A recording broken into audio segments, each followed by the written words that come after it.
Hello and welcome back to डिब्री की class. तो कैसे हैं आप सब? आई होप सब मज़े में होंगे, अच्छा कर रहे होंगे और यहाँ तक की क्लासेस आपको समझ आ रही होंगी। मैं ऐसा मान के चल रही हूँ कि मेरी तरीक़ों से जो मैं याद कर रही हूँ जैसे वैसे आपको भी समझ आ रहा होगा और याद भी हो जा रहा होगा। तो आगे बढ़ते हैं और आज का पार्ट स्टार्ट करते हैं। Let's see. तो जैसा कि मैंने बोला था कि मैं मंडे से वो जो टॉपिक्स पे अच्छे से प्रॉपर वीडियोस नहीं बनाई थी, उस पे मैं एक प्रॉपर वीडियो आप लोग के लिए बना के दूँगी। तो उसी के लिए अब यार इमेज वगैरह नहीं था, तुम लोग को इंटरेस्टिंग नहीं लग रहा होगा, इसीलिए मैंने कुछ उसमें इमेज ऐड किए हैं और कुछ और पॉइंट्स हैं जो ऐड करे हैं। लेक्चर तो थोड़ा बहुत का ही डिफरेंस आएगा क्योंकि कंटेंट तो सेम ही है। उस समय भी मैंने जो बताया था वो सारे ही चीज़ें पॉइंट्स वही रहेंगे, कंटेंट वही है। अब आई होप थोड़ा डिफरेंस आ रहा होगा और समझ में आएगा, थोड़ा इंटरेस्ट बनेगा क्योंकि मैंने इमेज वगैरह भी लगाए हैं, पेस्ट किए हैं। और इसको बनाने का तो मैंने तरीका तुम लोग को स्टार्टिंग के लेक्चर में ही इसीलिए बता दिया था ताकि तुम लोग अपने हिसाब से भी बना सको। ज़रूरी नहीं है ना कि मेरा मतलब ये तो सबकी इमेजिनेशन पे है कि कौन कितना फ़नी किस चीज़ को बना के कनेक्ट करके लिख पाता है, याद कर पाता है। तो बस वही वाला पार्ट है। तो रीजनल डायनेस्टी अपने को देखना था। रीजनल डायनेस्टी से ही मेरी तबीयत ख़राब हुई थी। तबीयत तो हालांकि मेरी अभी भी बहुत सही नहीं हुई है, बट मैंने बोला था कि मैं मंडे से बनाऊंगी, तो मैं पुराना वाला जो क्लास है उसका बैकअप दूंगी। तो वही मैं लेके आई हूँ। आई होप समझ में आएगा, पसंद आएगा। तो स्टार्ट करते हैं रीजनल डायनेस्टी से। रीजनल डायनेस्टी में अपने को सबसे पहला जो देखना था वो है राजर्षीय तुल्य कुल। राजर्षीय तुल्य कुल, और ये नाम जुड़ा हुआ है ना, ये अलग अलग मैंने इसलिए लिखा है ताकि तुम कंफ्यूज ना हो। ये नाम को साथ में ही पढ़ना है, पढ़ने में तुमको दिक्कत ना आए नाम, इसलिए मैंने इसको अलग लिखा है। ठीक है, रीजनल डायनेस्टीज, राजर्षि तुल्य कुल। इट इज़ द पहले मैं पढ़ूँगी, उसके बाद में मैं एक्सप्लेनेशन दूँगी। It is the first regional dynasty of Chhattisgarh. The one and only source of information about this dynasty is Arang copper plate or Tamrapatra. Apart from Arang copper plate, no information is obtained about this dynasty anywhere. This copper plate is issued by the last ruler of this dynasty, Bhimsen II. Since the copper plate was issued from Arang, that is why it can be concluded that their capital might have been Arang. ठीक है, तो मतलब एक बार में जिसने पहला previous video देखा है उसको कहीं ना कहीं कुछ कनेक्ट कर पा रहे होगे, याद आ रहा होगा, और नहीं भी आ रहा होगा तो पूरे नए सिरे से ही हम इसको पढ़ेंगे। तो टेंशन मत लेना, बने रहो, समझ में आएगा। तो सबसे पहले तो ये रीजनल डायनेस्टी, नेशनल डायनेस्टी अपना ख़त्म हो गया था। नेशनल डायनेस्टी में हम कौन कौन सी डायनेस्टीज़ देखे थे एक बार मैं फिर से बता देती हूँ ताकि थोड़ा सा रिकैप हो जाए, वरना आगे पार्ट और पीछे सा पार्ट होते जाएगा, सबके साथ में हो जाता है ना। ऐसा कुछ है क्या, या सिर्फ मेरे साथ ही होता है कि आगे पार्ट और पीछे सपाट? तो नेशनल डायनेस्टी में सबसे पहला हम देखे थे मौर्य, फिर हम देखे थे सातवाहन, फिर कुषाण वंश, उसके बाद में हम देखे थे वाकाटक, वाकाटक के बाद में हम देखे थे गुप्त, है ना। और गुप्त के बाद में ये पूरा नेशनल डायनेस्टी ख़त्म हो गया था। फिर हम आ गए थे रीजनल डायनेस्टी में। तो रीजनल डायनेस्टी यानी कि छत्तीसगढ़ में ही जो गुजर बसर करने वाली जो डायनेस्टी थी, जो लोकल कह लो, रीजनल मतलब लोकल जो डायनेस्टीज थी, लोकल रूलर्स थे, उनके बारे में। तो उसमें सबसे पहला जो आएगा छत्तीसगढ़ का सबसे लोकल या सबसे पहला जो रीजनल डायनेस्टी है वो है राजर्षि तुल्य कुल। नाम याद रखना, राजर्षि, राजश्री टेलीफिल्म है ना, उससे कनेक्ट कर लो इसको। अभी दिमाग में आया, मैं लगाई इसीलिए नहीं हुई इमेज, पर तुम लोग लगा लेना, ठीक है। और इस डायनेस्टी के बारे में सिर्फ एकमात्र जो इन्फॉर्मेशन का सोर्स है, वन एंड ओनली सोर्स, वो है आरंग कॉपर प्लेट, आरंग का ताम्रपत्र। कॉपर प्लेट समझ रहे हो ना, ताम्रपत्र। इस आरंग कॉपर प्लेट के अलावा कोई और इन्फॉर्मेशन कहीं से भी इस डायनेस्टी के बारे में नहीं मिलती है, ठीक है। कोई इन्फॉर्मेशन है ही नहीं। ये जो आज डायनेस्टी, ये जो रूलर रहे, ये बड़े प्रिवेसी टाइप के लोग थे। जैसे मेरे को प्रिवेसी वाली लाइफ पसंद है, वैसे ही इनकी भी रही होगी। ज़्यादा कुछ छोड़े ही नहीं इन्फॉर्मेशन, पर अच्छा किए ना, ज़्यादा छोड़ देते सिलेबस बढ़ जाता। ठीक है। तो ये जो कॉपर प्लेट था, जो इन्फॉर्मेशन मिली है अपने को कि राजर्षि तुल्य कुल सब छत्तीसगढ़ का सबसे पहला डायनेस्टी, रीजनल डायनेस्टी था, और इसका एकमात्र सोर्स कॉपर प्लेट था, और कॉपर प्लेट के अलावा और कोई इन्फॉर्मेशन कहीं पे भी नहीं मिली थी। ये सारी चीज़ें, जो इन्फॉर्मेशन जिस कॉपर प्लेट में मेंशन की गई है, ये कॉपर प्लेट भीमसेन सेकंड, जो कि लास्ट रूलर था, भीमसेन सेकंड लास्ट रूलर था राजर्षि तुल्य कुल का, और इसी ने ही इशू किया था ये कॉपर प्लेट।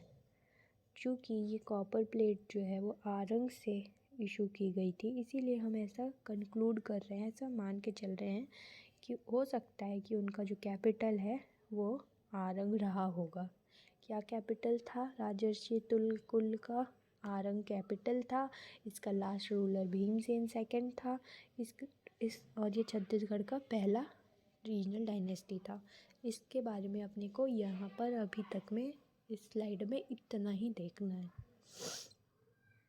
नेक्स्ट वही सेम है, मैं पहले पढ़ूँगी फिर एक्सप्लेनेशन दूँगी पॉइंट। तो the information of 6 ruler of this dynasty is given in Narang copper plate. Since the name of first ruler is Sura, that is why it is also called as Sura dynasty.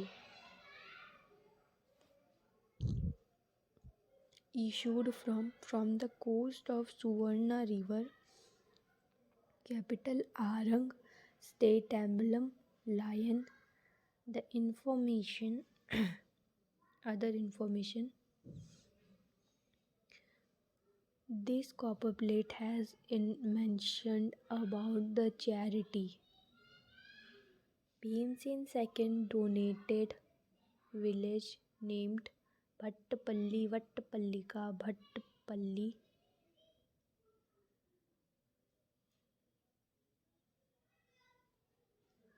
to two Brahmins, Hari Swami and Vapaswami। ठीक है। तो सबसे पहले तो इस copper plate से जो information मिलती है वो ये कि टोटल 6 रूलर के बारे में हमको कहीं ना कहीं देखने को मिलता है, और उन 6 रूलर्स के नाम भी हैं। और जो सबसे पहला, या फिर जो इसका फाउंडर कह लो, क्योंकि पहले रूलर को ही तो फाउंडर मान के चल रहे हैं ना, अभी तक आगे भी हम देखे जो वीडियोस में देख रहे हैं, तो जो पहला रूलर होता है उसको हम फाउंडर बना देते हैं। तो इसका फाउंडर सूरा था। तो सूरा नाम था उस रूलर का, इसीलिए उसके नाम पे इस डायनेस्टी को सूरा डायनेस्टी भी बोलते हैं। राजर्षि तुल्य कुल को सूरा डायनेस्टी के नाम से भी जाना जाता है। इस पॉइंट को याद रखना, हो सकता है कि घुमाने के लिए सूरा डायनेस्टी के नाम से पूछ दे, ठीक है। और सूरा उनका पहला रूलर था, पहला शासक था। हम शासक के भी नाम देखेंगे। और कहाँ से ये इशू किया गया था? Issued from the coast of Suvarna river. एक नदी थी सुवर्णा नाम की, सुवर्णा रिवर, सुवर्ण रिवर ना, सुवर्ण रिवर, सुवर्ण रिवर के तट से ये मतलब इस कॉपर प्लेट को इशू किया गया था। ठीक है, आरग में भी वो एक प्रॉपर जगह था, उसको बताया गया है कि वो सुवर्ण नदी के किनारे पे इशू किया गया था। कैपिटल इसका आरंग रहेगा। स्टेट एम्बलम लायन है।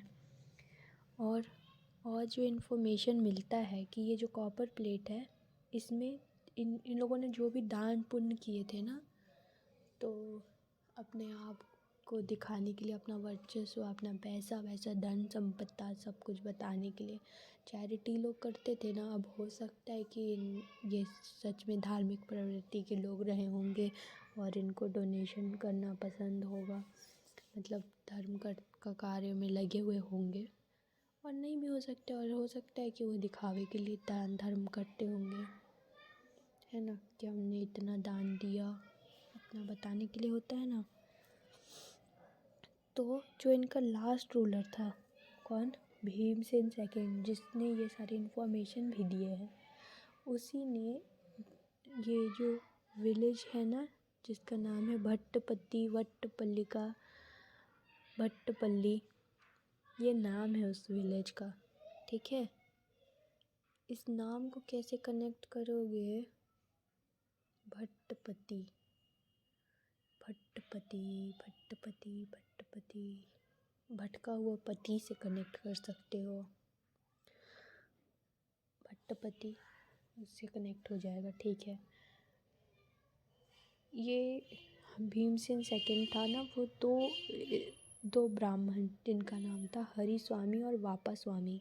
हरिस्वामी और वापा स्वामी, इन दो ब्राह्मणों को गांव डोनेट कर देता है, पूरा विलेज ही डोनेट कर देता है। जिस विलेज का नाम था भट्टपति या वट्टपल्ली, का नाम याद रखना ही पड़ेगा, कोई ऑप्शन ही नहीं है। भटका हुआ पति बना लो तो भट्टपति याद रखना आसान हो जाएगा, या वट की पल्ली, वट वृक्ष होता है ना, वट वृक्ष, अरे वो जो वट सावित्री वाला,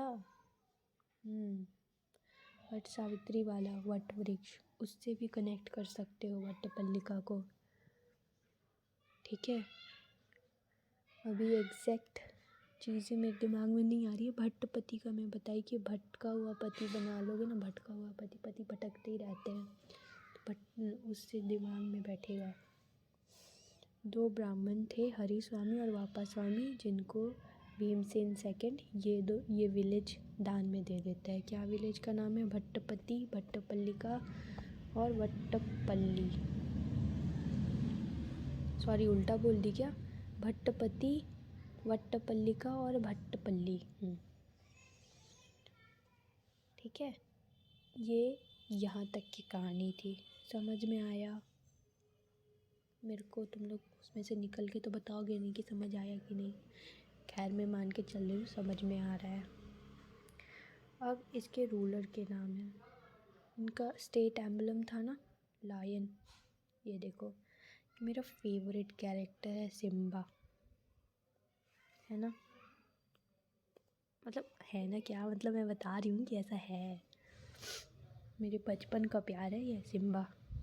मैं बचपन में इसको अपना पेट बनाना चाहती थी, हालांकि इसको मैं पेट बनाती तो ये मेरे को ही अपने पेट में डाल लेता, तो ऐसा हो नहीं पाया फॉर्चुनेटली। तो अभी मैं ज़िंदा हूँ और आप लोगों के साथ में हूँ, ये बता रही हूँ कि ये मेरा फेवरेट कैरेक्टर था। जब ये इसकी मूवी आई थी ना, द लायन किंग, मैं देखने गई थी, बड़ा मज़ा आया। बचपन से ही मैं इसकी बड़ी फ़ैन रही हूँ, सिम्बा की। हाँ, तो मैंने इसको इसलिए लाया है क्योंकि भैया तुम लोगों को बीच बीच में थोड़ा मनोरंजन चाहिए होता है ना। इमेज नहीं है तो समझ में नहीं आ रहा था तुम लोगों को, इसीलिए ये सिम्बा का इमेज मतलब बीच बीच में थोड़ा लगा दी हूँ फ़न के लिए, ताकि तुम लोग का ध्यान वापस से आ जाए, केंद्रित हो जाए, केंद्रीकृत शासन। तो ये लॉयन है, इनका स्टेट एम्बलम। अब देखते हैं, नाम याद करना है अपने को ना। जो ये 6 रूलर थे उनका नाम है, उनका नाम देखना भी पड़ेगा, उनका नाम ध्यान भी रखना पड़ेगा, याद भी करना पड़ेगा। सूरा डायनेस्टी भी बोला। दैत्य 1 विभीषण, भीमसेन 1, दैत्य 2 भीमसेन 2। सूरा, दैत्य 1 विभीषण, भीमसेन 1, दैत्य 2 भीमसेन 2। ऐसा लग रहा है कोई सीरीज़ का नाम पढ़ रही हूँ मैं। वो वेब सीरीज़ वगैरह देखने वाले तो देखते हो ना तुम लोग, बड़े दिलचस्पी से देखते होगे। आई नो बड़े बदमाश लोग हो, पढ़ने लिखने में तुम लोग ध्यान नहीं लगाते हो। तो अब इसको याद कैसे करें? सूरा को दैत्य 1 विभीषण, भीमसेन 1, दैत्य 2 भीमसेन 2। इसकी जो सीरीज़ बनी है ना, इसको सीरीज़ को ही याद करने का कोई ना कोई जुगाड़ हम निकालते हैं। सबसे पहले सूरा को देखते हैं। तो भैया भाई साहब सूरी भाई साहब आते हैं। इनके पास में देखे थे ना बड़ा सा बंगला था मूवी में, दादाजी की कोठी। तो ये सूरी बाद में राज का रोल करते हैं, है ना। सूरी और राज एक ही था, इसीलिए राजर्षि तुल्य कुल और सूरा डायनेस्टी। समझ गए? सूरी और राज दोनों एक ही हैं, सूरा और राजर्षि तुल्य एक ही है। सूरा को सूरी बना लेना है बस। सूरी से याद करोगे ना तो सूरी के कैरेक्टर में जब जाओगे तो याद आ जाएगा नाम भी, दोनों नाम, राजर्षि तुल्य और सूरा डायनेस्टी। कैसे? क्योंकि सूरी ने मूवी में अपने रोल को ही खुद से ही डबल बना लिया था। सूरी के साथ में वो राज भी बन गया था, तो राजर्षि तुल्य हो गया था वो।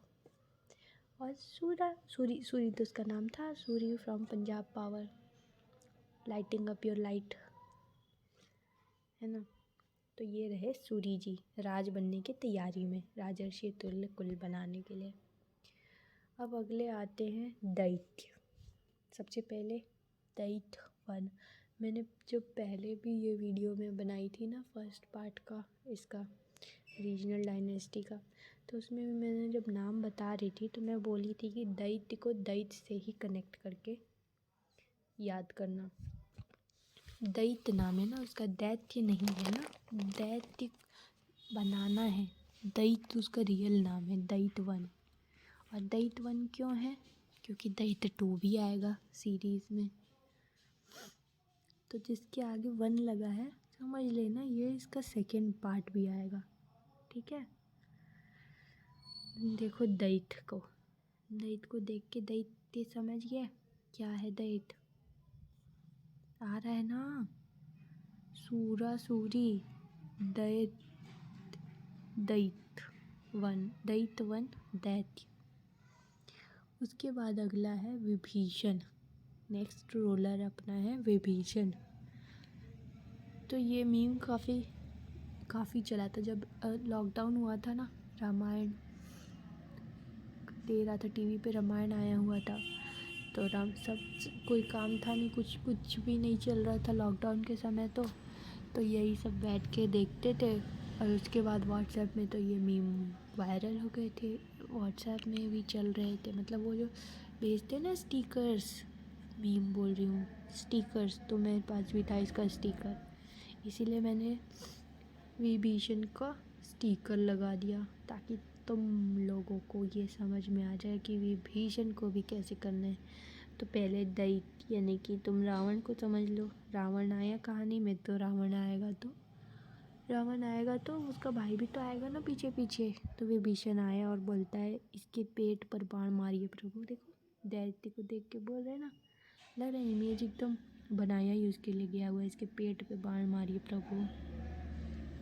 मिलता जुलता लग रहा है ना, कनेक्ट कर पा रहे हो ना। अब मत बोलना यार, मैं इससे ज़्यादा डिटेल में नहीं बता सकती और इससे ज़्यादा मेरी शक्ति नहीं है बताने की, ठीक है। उसके बाद भीम की शक्ति दिखानी थी तो एक भीम तो हमने पहले ही ले आए थे, छोटा भीम आ चुका था पहले। पढ़ रहे थे तो वो वीडियो देख लेना, भीम वाला मिल जाएगा, पुराना वीडियो में होगा, ठीक है। अब इतने अनपढ़ तो तुम लोग होगे नहीं, मेरे को पता है, पढ़े लिखे हो, तुम लोग को समझ में आ रहा होगा कि क्या लिखा हुआ है। 1 मिनट का टाइम दे देती हूँ ताकि तुम पढ़ लो कि क्या लिखा हुआ है। सबको पता है ना भीम की शक्ति, धूम मचाए, भीम आर्मी वाले, बस ये भीम आर्मी वाले ही हैं, हमारी मार के रखे हैं।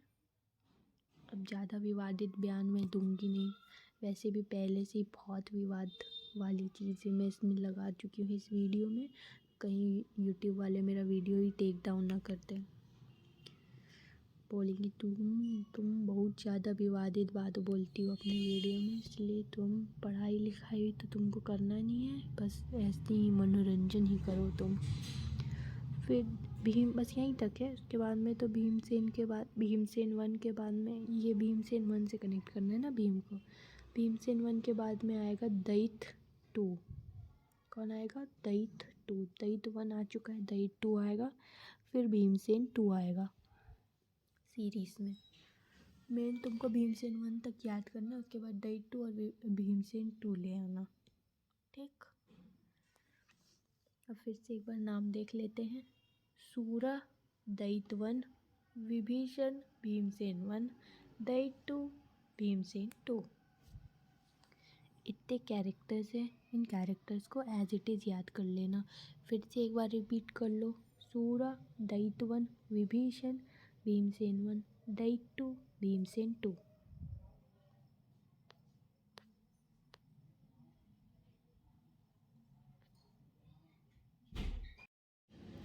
Now next we see historian Hira Lal had identified this village as Bargarh village, which is situated at east to Arang district, 30 mil from Arang.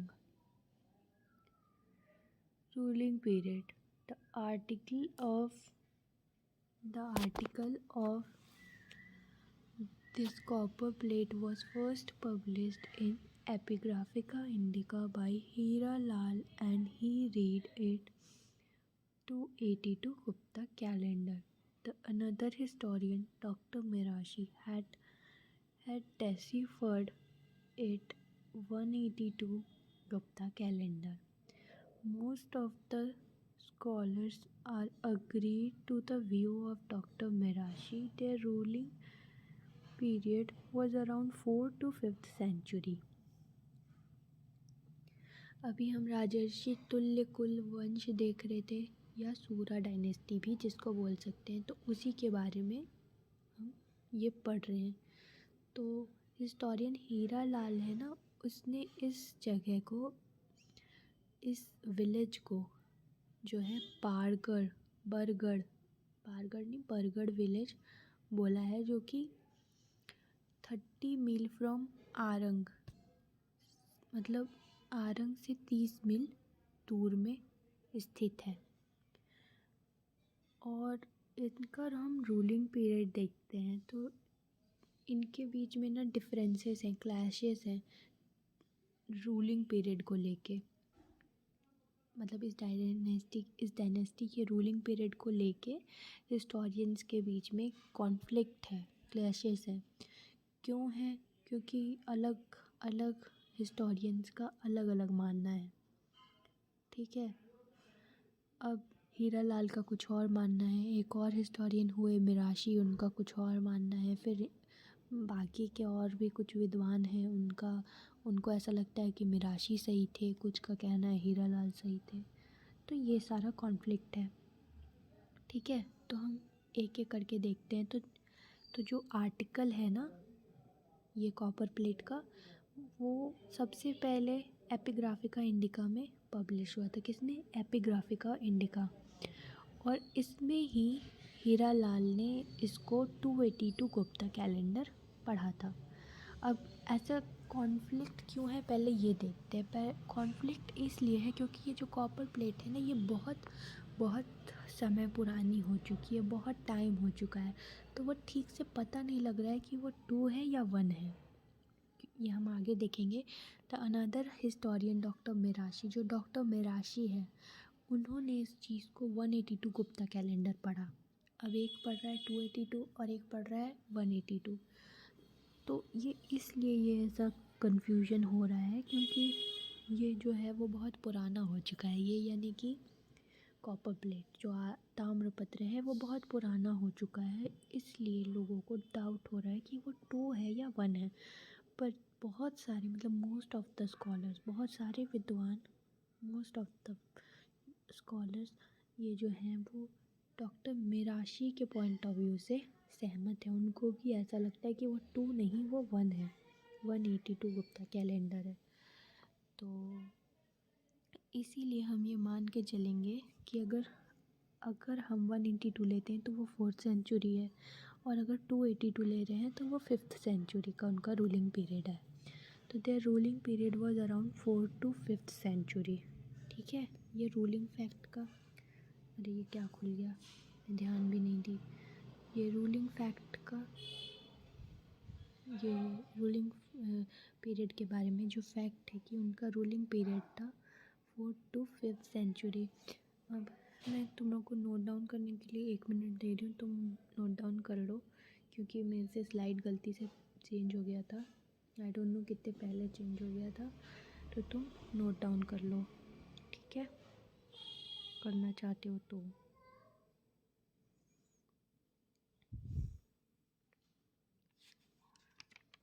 ये समझ में आया कि ये कॉन्फ्लिक्ट क्यों है?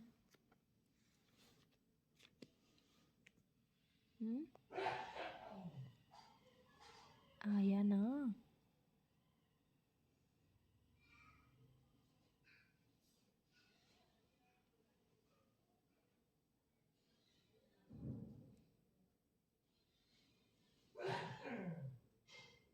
चलो, आई होप अभी तक तुम लोगों ने नोट डाउन कर लिया होगा।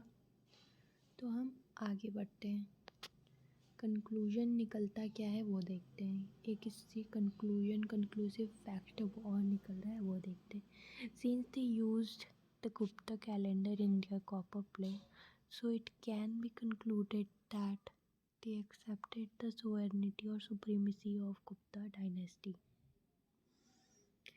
अब क्योंकि उनके कॉपर प्लेट में, उनके ताम्रपत्र में उन्होंने गुप्ता कैलेंडर यूज़ किया है, गुप्ता कैलेंडर का मेंशन किया है, तो इससे हम ये कंक्लूड कर सकते हैं ना कि हो सकता है कि ये जो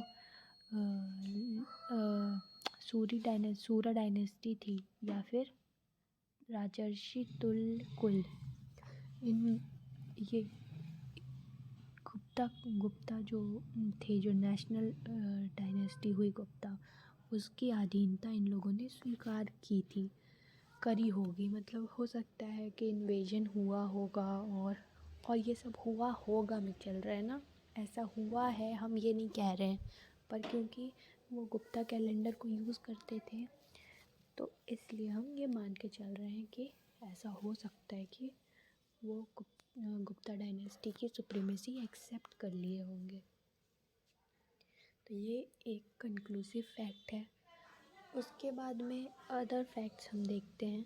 तो according to doctor Mirashi, Mahendra the ruler of South Kaushal, who was defeated by Samudragupta, might be related to this dynasty.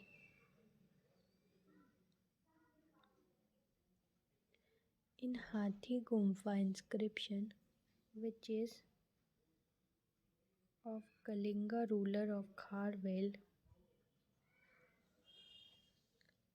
Rajarshi Tulya Kul Vinsut is written by, which it can be concluded that Kharwel also might be related to this dynasty।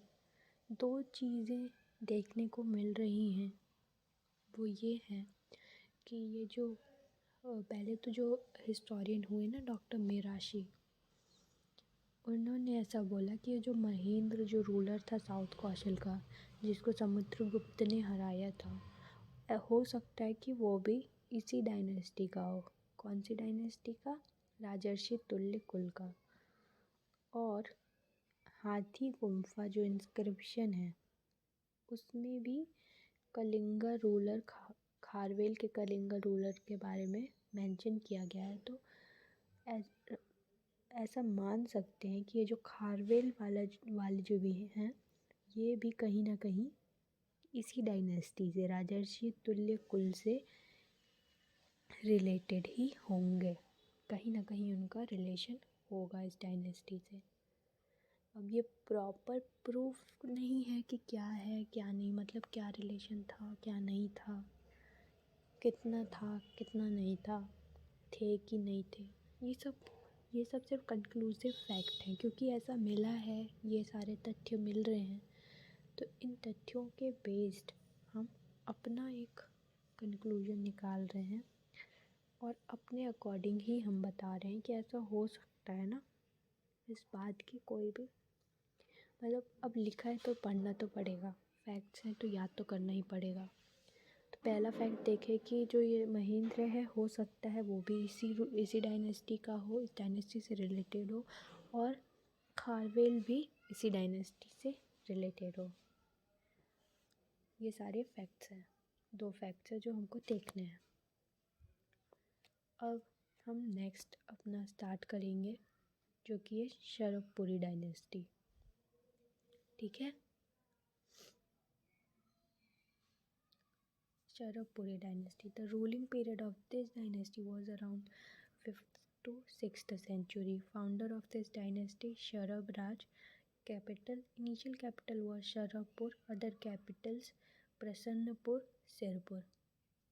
अब जिन लोगों ने मेरा previous video देखा होगा उनको ये पता होगा कि ये अदर कैपिटल्स की बात हम क्यों कर रहे हैं, मतलब इस डायनेस्टी के इतने सारे कैपिटल्स क्यों हैं।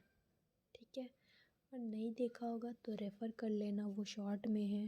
कंटेंट उतना ही है, सेम ही कंटेंट है, बस थोड़ा डिफरेंस आ गया होगा, एक आध पॉइंट इधर उधर हुए होंगे तो नहीं कह सकती। बाकी सेम चीज़ें हैं, उसमें भी सेम ही है, इसमें भी आपको वो सारी फैक्ट थोड़ी ना बदलने वाले हैं यार, फैक्ट थोड़ी बदल जाएंगे। बस ये है कि पढ़ाने का थोड़ा तरीका बदल जाएगा। उस समय मेरी तबीयत ख़राब ज़्यादा थी तो हो सकता है मेरी प्रोडक्टिविटी बहुत कम हो गई होगी, आपको नहीं समझ आया होगा, इसलिए मैं वापस से ये टॉपिक को कवर कर रही हूँ। तो हमने देखा कि इनका जो रूलिंग पीरियड था वो 5th से 6th सेंचुरी के अराउंड, लगभग 5th सेंचुरी या 6th सेंचुरी रहा होगा। इसके जो फाउंडर थे, यानी कि जो सबसे पहला रूलर था शरवपुरी डायनेस्टी का, वो था शरभ राज। कौन था? शरभ राज। कैपिटल में हम देखेंगे कि इनिशियल कैपिटल था शरवपुर। ठीक है, और जो अदर कैपिटल्स थे वो थे प्रसन्नपुर और सिरपुर। हिंदी ग्रंथ अकेडमी, जो कि एक बहुत ही ऑथेंटिक बुक है, उसके अकॉर्डिंग जो शरवपुर का लोकेशन है ना, वो विद्वान आइडेंटिफाई नहीं कर पाए। कुछ कहते हैं प्रेजेंट उड़ीसा का संबलपुर एरिया है, और मतलब यही इतना ही बेसिक इन्फॉर्मेशन है। इस जगह को आइडेंटिफाई ही नहीं कर पाया गया है, ये जो शरवपुर है, जो कि इसका इनिशियल कैपिटल था किसका? शरभ राज का, या शरवपुरी डायनेस्टी का इनिशियल कैपिटल जो है शरवपुर। इस जगह को, इस लोकेशन को विद्वान अभी तक आइडेंटिफाई नहीं कर पाए हैं। बस वो बोलते हैं ना, मतलब क्या बोलेंगे यार, सोच पे चल रहा है, मान्यता पे चल रहा है कि हो सकता है वाले केस में, बस हो सकता है ये होगा, हो सकता है वो होगा। तो कुछ कहते हैं कि अभी का जो उड़ीसा का संबलपुर वाला है वही है शरवपुर रहा होगा। एक तो ये फैक्ट्स अपने को देखने। अब शरवपुरी डायनेस्टी को याद कैसे रखोगे? देखो, आज का वीडियो ज़्यादा ही कंट्रोवर्शियल तो नहीं हो रहा है ना? अब ये मैं थोड़ी ना बोल रही हूँ, ये तो न्यूज़ बोल रहा है, ये तो पूरा मीडिया बोल रहा है, पूरी दुनिया बोल रही है, तो मेरे बोल देने से या नहीं बोल देने से क्या ही हो जाएगा। हो सकता है कुछ लोगों को दिक्कत हो और यूट्यूब की गाइडलाइंस हर्ट हो रही होंगी तो अलग बात है। बाकी मैंने ऐसा कुछ लगाया नहीं है। ये तो चल ही रहा है, शराबपुरी, दिल्ली में शराबपुरी चल ही रहा है, तो शराबपुरी से कनेक्ट कर लेना शराबपुरी डायनेस्टी को। ये है शराबपुरी राजा, ऐसा बोल दो। ये पता चल रहा है कि उनके अनुयायी लोग, फॉलोअर्स लोग आके मेरे को पीट रहे हैं कि तू किससे कंपेयर कर रही है ना। भैया राजा वाजा इसको मत समझ के चलो, बस एक दिमाग में बिठाने के लिए मीम समझ लो, मीम काइंड ऑफ थिंग। शराबपुरी को शराब से कनेक्ट कर लेना। और ये रहे लोग काफ़ी प्रसन्न हैं अभी, फिर इनके सिर में घुसेगा बात तो समझ में आएगा प्रसन्नता कितनी देर रुकती है प्रसन्नपुर में और सिरपुर में। जब पड़ेगे ना ईडी के डंडे तो सारा घोटाला शराब का निकल जाएगा।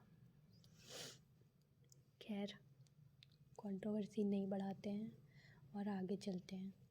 हिस्टोरिकल बैकग्राउंड देख लेते हैं इसका। ऊपर में लिख लेना ना हिस्टोरिकल बैकग्राउंड। तो एक पहले मैं कहानी सुना देती हूँ, छोटी सी कहानी है ताकि इसको समझने में तुम लोगों को आसानी हो, ठीक है। तो जब गुप्ता रूल चल रहा था ना, तब हुनों का आक्रमण हुआ था गुप्त डायनेस्टी में। गुप्ता एक ये नेशनल डायनेस्टी की बात हो रही है ना, ये नेशनल डायनेस्टी है। तो इनके ऊपर हुनों का आक्रमण हुआ था, हुनों, ठीक है।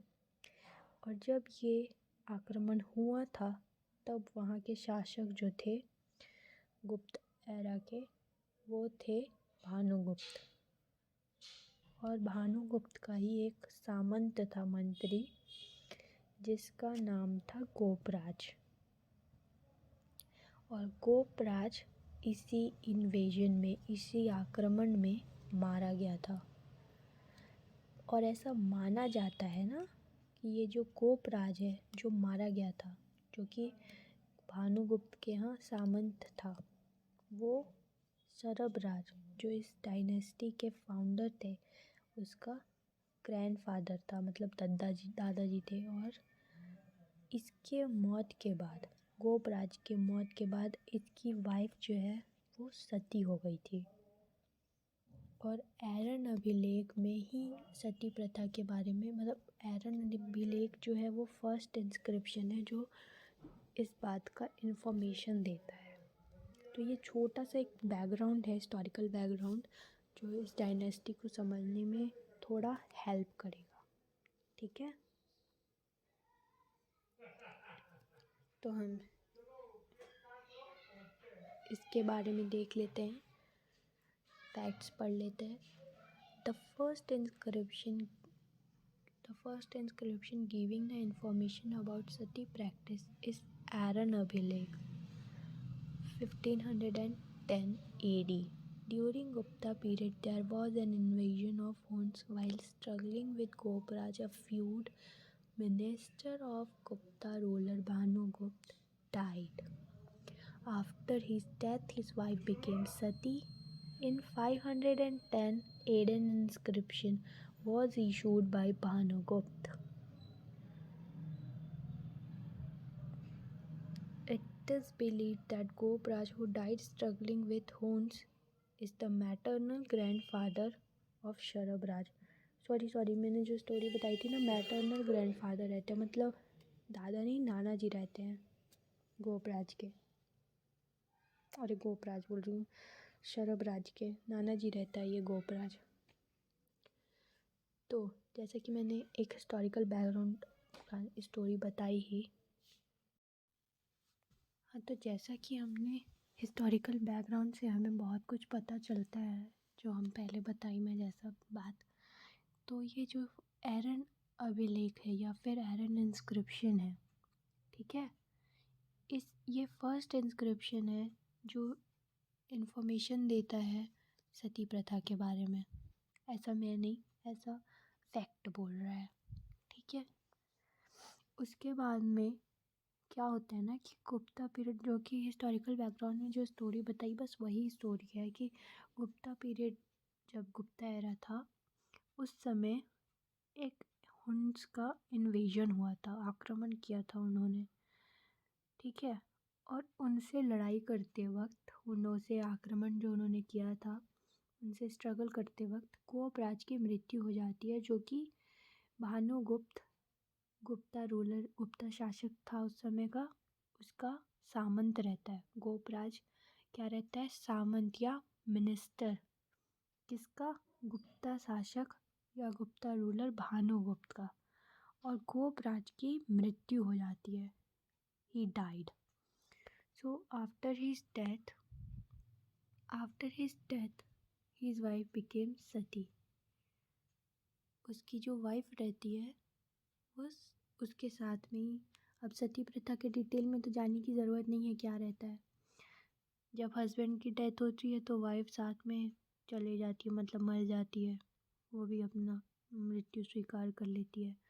बस सेम चीज़ होता है इसमें भी। जैसे ही गोपराज की मृत्यु होती है तो उसकी वाइफ भी सती हो जाती है, ठीक है। एडन इंस्क्रिप्शन जो था वो भानुगुप्त द्वारा 510 में इशू किया गया था, जिसमें ये सब कुछ, ये कहानियाँ मेंशन है, ठीक है। हमको इस कहानी के बारे में कैसे पता चल रहा है? तो ये कहानियों के बारे में हमको एडन अभिलेख या फिर एडन इंस्क्रिप्शन से पता चल रहा है, जो कि 510 में इशू की गई थी भानुगुप्त के द्वारा। किसके द्वारा? भानुगुप्त। और भानुगुप्त कौन था? भानुगुप्त वही रूलर था जिसके वही गुप्ता शासक था जिसके टाइम पे हुनों का आक्रमण हुआ था, जिसमें गोपराज को अपनी जान गंवानी पड़ी थी। और गोपराज जो है वो, इसका क्या नाम है, शरभराज का मैटरनल ग्रैंडफादर रहता है, यानी कि नाना। नाना रहता है, ठीक है। तो उसके नाना की जान गई थी। It is believed that Gopraj, who died struggling with Huns, is the maternal grandfather of सरभराज। Goparaja जो है वो सरभराज का नाना रहता है, ठीक है। समझ में आया? नहीं भी आया होगा, इतना इजी तो है, समझने के लिए इजी है, याद करते टाइम प्राण निकलता है। खैर मैं इसका एक रिकैप दूंगी, तो डोंट वरी।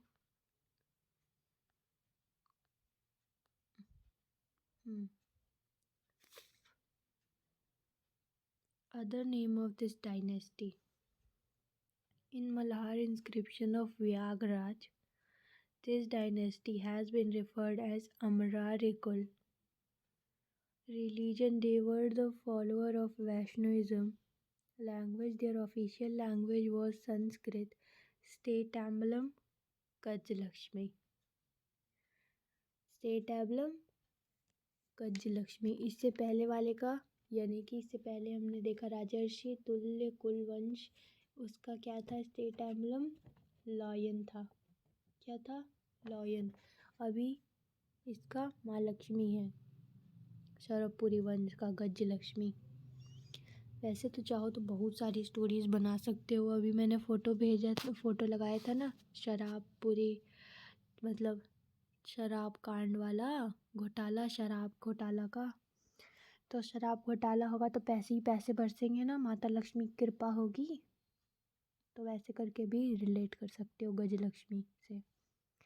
स्टेट एम्बलम इसका वैसे बना सकते हो। स्टोरी बनाना है ना, अब पूरी की पूरी स्टोरी भी मैं बताऊँ, स्टोरी भी मैं बना के दूँ और कंटेंट भी मैं ही दूँ, तो तुम लोग क्या करोगे? कुछ होमवर्क रहना चाहिए ना।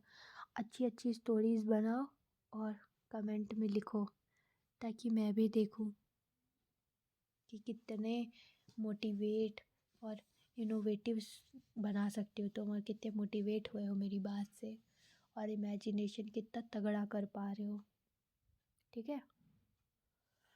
तो ये जो है ये लास्ट पार्ट है, पहले हम लोग इसको कंप्लीट करते हैं, फिर इसका एक छोटा सा रिकैप लेंगे।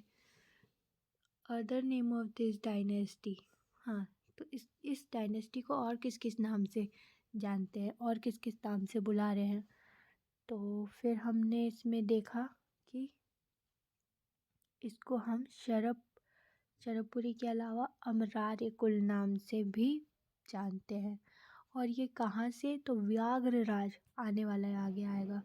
व्याघ्रराज के इंस्क्रिप्शन, मल्हार इंस्क्रिप्शन में इस बात का मेंशन है कि ये इस शरपुरी वंश को अमरार्य कुल बोला है इसने, व्याघ्रराज ने। और ये लोग वैष्णविज्म फॉलो करते थे, रिलीजन इनका धर्म जो था वो वैष्णविज्म था। ठीक है, वैष्णविज्म के अनुयायी थे, फॉलोअर्स थे। इनका ऑफिशियल लैंग्वेज था संस्कृत और स्टेट एम्बलम था गजलक्ष्मी का। ठीक है, माता लक्ष्मी का। और यहीं पे आज का टॉपिक ख़त्म होता है। और इसके बाद में अपने को देखना जो है वो है इसके प्रमुख रूलर या प्रमुख शासक, यानी कि मेजर रूलर्स इस डायनेस्टी के, जो कि खुद में ही एक बहुत बड़ा टॉपिक है। ठीक है, उसके बाद अगला आएगा पांडु डायनेस्टी, वो देखेंगे। फिर पांडु डायनेस्टी कंप्लीट हो जाएगा, उसके बाद में हम अपना नया टॉपिक से स्टार्ट करेंगे। अभी तो हम पुराना ही पे चल रहे हैं ना। ठीक है, तो कैसा लगा आज का क्लास बताना पसंद। आई होप तुम लोग को समझ में आ रहा होगा। पहले तो थैंक यू इतने पेशेंस के साथ में मेरे साथ बने रहने के लिए, टाइम देने के लिए, अपना कीमती वक्त निकाल के मेरे साथ पढ़ने के लिए। और अच्छा लगे तो आगे की वीडियोस भी का वेट करना, उसको भी देखना। अब हम एक एकदम छोटू सा रिकैप ले लेते हैं कि आज हम लोग क्या क्या देखे। तो आज हमने स्टार्ट की रीजनल डायनेस्टी, जिसमें हमने देखा राजर्षीय तुल्य कुल। एक बार पुराने स्लाइड्स भी देख लेना साथ के साथ। राजर्षीय तुल्य कुल देखा, उसमें हम रीजनल डायनेस्टी देखा, उसमें राजर्षि तुल्य कुल वंश देखा। ठीक है, और ये छत्तीसगढ़ का पहला रीजनल डायनेस्टी था, यानी कि लोकल डायनेस्टी था। और इसका एकमात्र जो इन्फॉर्मेशन का सहारा था वो था आरंग कॉपर प्लेट। और क्योंकि आरंग से कॉपर प्लेट इशू किया गया था, तो हम ऐसा मान के चलते हैं कि आरंग ही वहाँ का कैपिटल था। और ये कॉपर प्लेट किसने इशू किया था, वहाँ की लास्ट रूलर, इस डायनेस्टी के लास्ट रूलर भीमसेन सेकंड ने। ठीक है, अब इस डायनेस्टी में टोटल हुए 6 रूलर। ठीक है, कुछ फैक्ट्स अब पूरे के पूरे तो मैं नहीं बता सकती ना रिकैप में, पर शॉर्ट में मैं ट्राई कर रही हूँ कि सब कुछ कवर हो जाए। तो इसमें टोटल 6 रूलर थे जिनके बारे में हमको देखना है, किस डायनेस्टी के राजर्षीय तुल्य कुल के। सबसे पहला इसका रूलर था सूरा, है ना। सूरा को हमने रिलेट किया था सूरी से। सूरी ये रहा सूरा, सूरी ही राज बना था, तो इसीलिए राजर्षि तुल्य कुल है, उससे कनेक्ट मतलब बैक करके सुन लेना तो उसकी स्टोरी मिल जाएगी।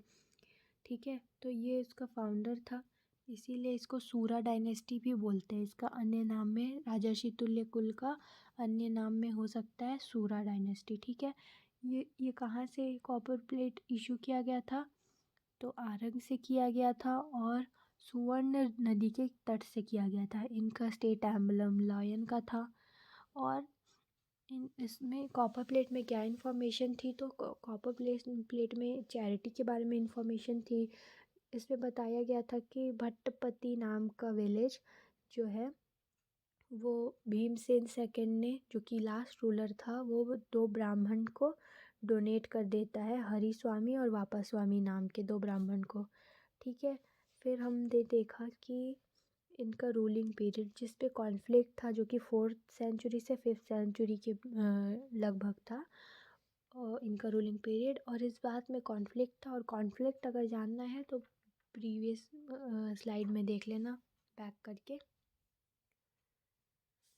तो लॉयन था एम्बलम, इसलिए हमने लॉयन को देख लिया। उसके बाद सूरा देख लिया। सूरा के बाद में हमने देखा दैत। दैत के बाद में देखा विभीषण। विभीषण के बाद में हमने देखा भीमसेन। और ये सब प्रथम आ रहे हैं ना, इसके बाद में आएगा दैत 2 और भीमसेन 2। ठीक है, इतना हमने देखा। उसके बाद में हमने देखा इसका रूलिंग पीरियड, जो कि 4th से 5th सेंचुरी के लगभग था। और कॉन्फ्लिक्ट वाला पार्ट को क्यों था कॉन्फ्लिक्ट, वो तुम बैक करके देख लेना। फिर हमने देखा कंक्लूजन क्या निकला। तो क्योंकि ये गुप्ता कैलेंडर यूज़ कर रहे थे, तो हम ऐसा मान के चलते हैं कि इन्होंने गुप्ता डायनेस्टी की सुप्रीमेसी एक्सेप्ट कर ली थी। ठीक है, और कुछ और फैक्ट्स में हमने देखा था कि मिराशी जो हिस्टोरियन है, उनका ऐसा मानना है कि जो महेंद्र साउथ कौशल का रूलर था, वो भी कहीं ना कहीं इसी डायनेस्टी से रिलेटेड था। और खारवेल भी इसी डायनेस्टी से कहीं ना कहीं संबंधित थे। ठीक है, फिर हम आ जाते हैं शरवपुरी डायनेस्टी में। तो शरवपुरी डायनेस्टी में हम देखते हैं कि इसका रूलिंग पीरियड जो है वो around 5th to 6th century रहता है। फिर इसका फाउंडर हम देखे शरवराज को। कैपिटल इसका 3 देखे हम, क्या क्या था, शरवपुर, प्रसन्नपुर और सिरपुर। और इसका स्टोरी जो है तीन कैपिटल रखने का, वो हम आगे देखेंगे। ठीक है, और अगर बहुत ज़्यादा जल्दी होगी तो पुराने वीडियो में भी तुम रेफ़र कर सकते हो, मैंने ये टॉपिक पहले ही पढ़ाया हुआ है, उसमें देख सकते हो। फिर हमने देखा कि ये जो शरवपुर वाला इलाका है, इसको लेके बहुत कॉन्फ्लिक्ट है विद्वानों में, जो हैं स्कॉलर्स हैं, उनको बहुत ज़्यादा ये जगह अभी भी आइडेंटिफाई हो नहीं पाई है। किसी को नहीं पता कि बेसिकली ये जगह कौन सी है, एग्जैक्ट कौन सी है। ठीक है, उसके बाद हमने इसका शरवपुरी डायनेस्टी की नींव का जो बैकग्राउंड स्टोरी है वो देख लिए थे हम। क्या देखे थे कि जब हुणों का आक्रमण हुआ था गुप्तास पे, तो उस समय के जो रूलर थे भानुगुप्त, उनका जो सामंत था, मंत्री या फ्यूड बोल लो, गोपराज, वो मारा जाता है इस आक्रमण के दौरान। इसने अपनी जान गंवा देती है, ये आदमी अपना जान गंवा देता है। तो गोपराज को मारने के बाद में फिर उसकी जो वाइफ हो जाती है ना, वो सती बन जाती है। और सती प्रथा के बारे में सबसे पहली बार जानकारी हमको एरन अभिलेख में, जो कि 510 में यही गुप्ता रूलर गोपराज बोलो भानुगुप्त द्वारा इशू किया जाता है। किसके द्वारा, भानुगुप्त के द्वारा 510 AD में एरन इंस्क्रिप्शन इशू किया जाता है भानुगुप्त द्वारा। उसमें हमको सती प्रथा के बारे में सबसे पहली बार पता लगता है। ठीक है, और उसके बाद में इसी की कहानी है कि कैसे वो होता है। और ये जो गोपराज रहता है ना, ऐसा मान्यता है कि ये शरवराज, जो कि शरवपुरी वंश का फाउंडर था, उसका नाना था। ठीक, इतना कहानी समझ में आया। फिर इस डायनेस्टी का और भी क्या क्या नाम था, तो मल्हार इंस्क्रिप्शन में इसको व्यागराज ने अमरार्य कुल बोला है। रिलीजन ये लोग वैष्णविज्म फॉलो करते थे। लैंग्वेज इनकी थी संस्कृत। स्टेट एम्बलम गजलक्ष्मी का था। ठीक है, ठीक है, अब समझ में आया। और शॉर्ट में मैंने बताया है, बट आई होप तुम्हें सब लोगों को समझ में आ रहा होगा। और नहीं भी आ रहा होगा तो फिर डिटेल्ड वीडियो तो मैंने पहले ही दे रखी है, उसमें देख लेना।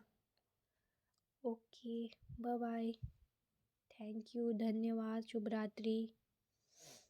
पढ़ो और पढ़ने दो। ठीक है, बाय बाय।